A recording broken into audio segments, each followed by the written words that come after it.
Um último tema ligado à cinemática relativística que eu quero mostrar aqui é o efeito Doppler. Acho que todos vocês já ouviram falar em algum momento da sua trajetória pela física do desvio para o vermelho que é visto na luz que vem de estrelas muito distantes.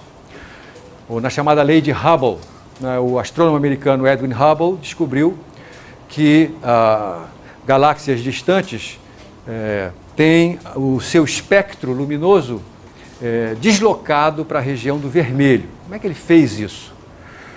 Na verdade, você sabe que cada átomo, cada molécula tem um espectro de emissão e de absorção de luz característico. Então, se você excitar um átomo ou uma molécula, excitar significa aquecê-la, por exemplo, e deixar ela decair espontaneamente, ela vai voltar ao seu estado normal, digamos, ao seu estado fundamental, jogando fora o excesso de energia que você deu para ela, por exemplo, aquecendo-a. E esse jogar para fora de energia é feito através da emissão de luz. E cada átomo, cada molécula tem uma maneira de fazer isso bem característica. Quando eu olho para a luz emitida por um átomo de hidrogênio que decai, eu identifico claramente que este é um átomo de hidrogênio através das cores que tem essa luz emitida. Chama-se o espectro de emissão. Então, quando Hubble identificou que o espectro de emissão dessas estrelas não estavam exatamente na posição que deveriam estar se elas estivessem paradas com relação a ele, ele percebeu que essas estrelas estavam em movimento com relação a nós, e porque esse espectro estava deslocado para a região do vermelho, significa uma luz que era azulada fica um pouquinho menos azulada, ou vamos falar em termos técnicos, cor em física está associado à frequência. A frequência do vermelho é a frequência mais baixa, a frequência do violeta é a frequência mais alta. O que ele descobriu foi que esses espectros estavam todos deslocados para frequências mais baixas. Então as frequências que nós recebíamos aqui eram menores do que as frequências emitidas por esses mesmos átomos quando estavam estacionários. E daí ele inferiu que esses objetos estavam se afastando de nós, e através desse deslocamento, do tanto de frequência que estava deslocado para menos, ele conseguiu obter uma medida desta velocidade. E essa medida foi feita utilizando o efeito Doppler. E é por isso que eu quero mostrá-lo para você. O deslocamento para o vermelho das galáxias é uma indicação de que o nosso universo está se expandindo. E o que ele fez, além disso, foi descobrir que a velocidade com que as galáxias se afastam de nós é, grosso modo, proporcional à distância delas até nós. Ou seja, galáxias mais distantes estão se movendo mais depressa, estão se afastando mais depressa do que galáxias mais próximas. Essa é chamada lei de Hubble, que afirma que a velocidade de afastamento das galáxias é diretamente proporcional à distância. E a constante de proporcionalidade é chamada, adivinhe, constante de Hubble. Então vamos ver aqui de que maneira... Claro que o efeito Doppler não é um efeito peculiar da luz. Na verdade, é um efeito característico de qualquer fenômeno de propagação ondulatória. Todos nós estamos acostumados a esse efeito com relação a ondas sonoras. Se você está no ponto de ônibus e passa uma ambulância, você ouve mais ou menos o seguinte som. É isso? Então, esse é um efeito com o qual você já está familiarizado. A diferença fundamental, existe uma diferença fundamental, no entanto, entre o efeito Doppler sonoro e o efeito Doppler luminoso. Perdão, dois efeitos fundamentais, duas diferenças fundamentais. Primeiro, o efeito Doppler na luz é relativístico, porque a luz se move com velocidade c.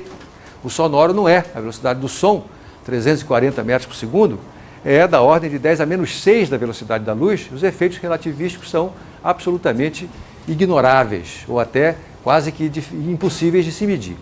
Primeira diferença. Segunda diferença, o som é uma propagação ondulatória que precisa de um meio material, um suporte material para acontecer. E a velocidade de propagação do som é medida em relação ao referencial no qual esse meio de propagação está estacionário. Tá certo? Não existe tal coisa no caso da luz. Então, se você se lembra da fórmula de cálculo, né, da frequência recebida no efeito Doppler sonoro, se você se lembrar disso, você vai perceber que tem uma assimetria entre a situação observador parado, fonte em movimento, e fonte parada, observador em movimento. E essa assimetria tem a ver com o fato de que a velocidade medida da propagação sonora não é em relação nem a um nem a outro, é com relação ao meio no qual o ar está parado. Então tem um terceiro elemento que atrapalha essa simetria. Então, essa assimetria não acontece no caso da luz, porque a velocidade de propagação da luz é a mesma para qualquer referencial. Então, curiosamente, o efeito Doppler relativístico é muito mais simples do que o efeito Doppler não relativístico. Vamos mostrar isso. Então, suponha que eu tenha uma fonte luminosa, como essa daqui, vou usar esse mesmo desenho, uma fonte luminosa que se propaga, o que caminha num determinado referencial, que caminha com velocidade v com relação ao referencial S. E aqui suponha um observador na frente dessa fonte que vai receber o feixe luminoso. Então a fonte está se aproximando do observador. O observador está parado em S, enquanto a fonte se move com relação a S com velocidade v. A frequência de emissão vai ser 1 sobre ΔT'. Tá certo? Muito bem. Eu sou observador parado em S, o referencial S', fonte, está se movendo com relação a mim com a velocidade v. Num determinado instante, a fonte emite uma frente de onda. Essa frente de onda se propaga com relação a S' com velocidade c, com relação a mim também. Então, depois de passado um intervalo ΔT', né, essa frente de onda vai ter se movido. Então, eu vou me colocar na situação do observador que está em S. Tá? Claro que o intervalo de tempo entre a emissão de duas frentes de onda medido em S' não é o mesmo que o intervalo de tempo medido entre esses dois eventos no referencial S. Não é verdade? Qual dos dois é o intervalo de tempo próprio? ΔT' ou ΔT?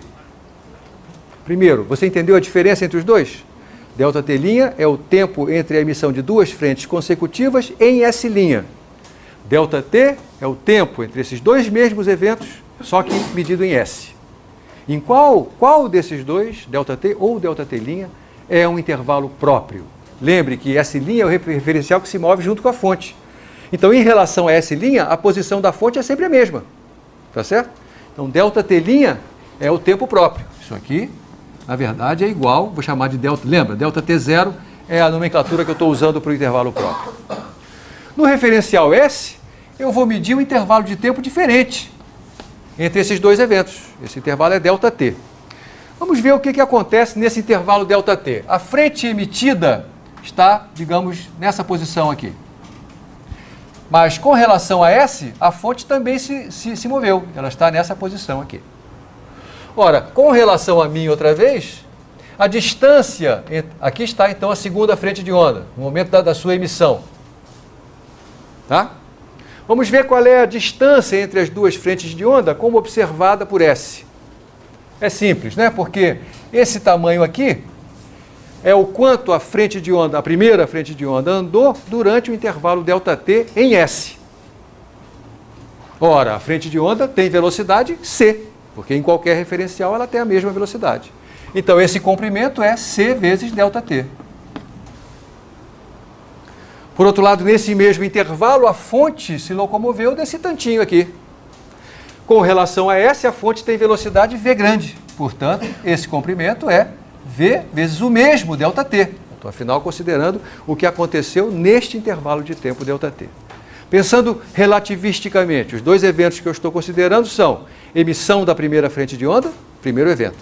Emissão da segunda frente de onda, segundo evento. Tá bom? Isto quer dizer que a distância entre as duas frentes de onda no referencial S é essa diferença. Eu vou chamar isso de lambda, o comprimento de onda no referencial S. Então, o comprimento de onda medido em S é a diferença entre essas duas quantidades. É C menos V grande vezes ΔT. Ora, se esse é o comprimento de onda medido em S, então a frequência medida em S, que eu vou chamar de frequência do receptor, R, a frequência recebida pelo observador, é, como anunciou a Tatiana, o quociente C sobre lambda. C dividido por lambda. E lambda está aqui. Então isso vai dar C dividido por C menos V delta T. Que por conveniência, eu vou escrever de uma forma um pouquinho diferente.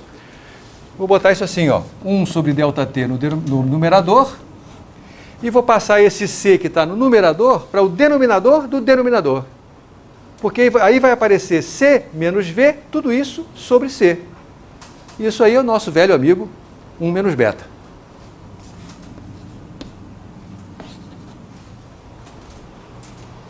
Aqui apareceu o ΔT. O intervalo de tempo entre duas emissões consecutivas medidas em S. Isso não é o intervalo próprio, não é? De fato, o intervalo próprio é ΔT0, que tem a ver, que é ΔT'. Nós sabemos que a relação entre os dois é ΔT é igual a gama vezes ΔT0 ou ΔT'. Então vamos substituir ΔT por gama ΔT' ou ΔT0. E vamos ficar com frequência recebida igual 1 sobre ΔT é 1 sobre gama ΔT'. Então ficou 1 sobre gama, 1 sobre ΔT', 1 menos beta. Mas 1 sobre ΔT', tínhamos visto, é a frequência emitida. Então, resultado final, a frequência recebida é a frequência emitida dividida por gama 1 menos beta. Isto aqui é verdade se a fonte se aproxima do observador. Existe uma maneira mais simétrica de eu escrever esse resultado. Lembrando que gama é 1 sobre a raiz de 1 menos beta quadrado. Eu vou substituir isso aqui. Isso vai dar frequência emitida. Gama é 1 sobre a raiz de 1 menos beta 2. Esse denominador do denominador vai para o numerador. Fica raiz de 1 menos beta quadrado sobre 1 mais beta. 1 menos beta, perdão. Acontece que 1 menos beta 2 é um produto notável, né? A diferença de dois quadrados.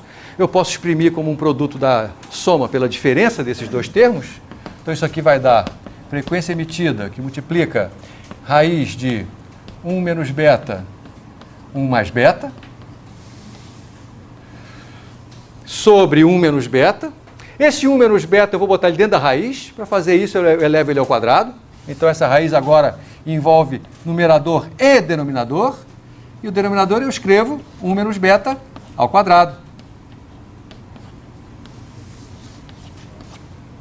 Isso dá a frequência emitida multiplicada por raiz de 1 mais beta sobre raiz de 1 menos beta. E aí você vê que o resultado que a gente obteve é consistente com a nossa expectativa. Se a fonte se aproxima do observador, eu espero que a frequência recebida seja maior do que a frequência emitida. De fato, esse quociente é claramente maior do que 1. 1 mais beta é maior do que 1 menos beta. Então isso aqui é maior do que a frequência emitida. Se, ao contrário, a fonte estivesse se afastando do observador, qual seria o resultado?